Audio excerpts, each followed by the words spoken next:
શાસન એટલે કે દેવ, ગુરુ, સાધુ, સાધ્વી, શ્રાવક અને શ્રાવિકા મારા વીર પ્રવૃત્તિનું શાસન. જીન શાસન મારું સર્વસ્વ છે. જીન શાસનની નિસ્વાર્થ સેવા એ મારો સાચો આનંદ છે. જીન શાસનનો ખરો અકસ્માત, જીન શાસનનો અકસ્માત એ મારો સાચું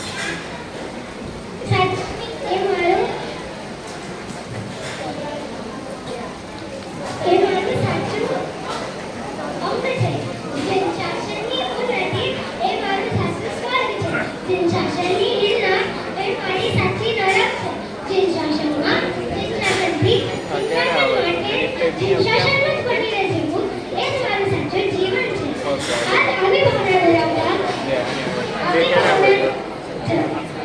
આવી ભાવના ધરાવતા ઘણા ઊંચા આત્માઓ આ ભૂમિ પર થઈ ગયા અને આ કાળમાં પણ વિદ્યમાન છે. જેમ કે પેથર સંબંધી, અર્જુનભાઈ, પૂજ્ય પરમ પૂજ્ય આચાર્ય શ્રી હેમવલ્લભ સુરીજી મહારાજ અને આવા તો કેટલાય આપણી જાણ વગર પોતાની રીતે જીન શાસનની સેવા કરતા હશે. તો આપણે પણ આજે એક સંકલ્પ કરીએ કે આપણે જીવનના હરેક હૃદયમાં જીન શાસનની સ્થાપના કરવી છે.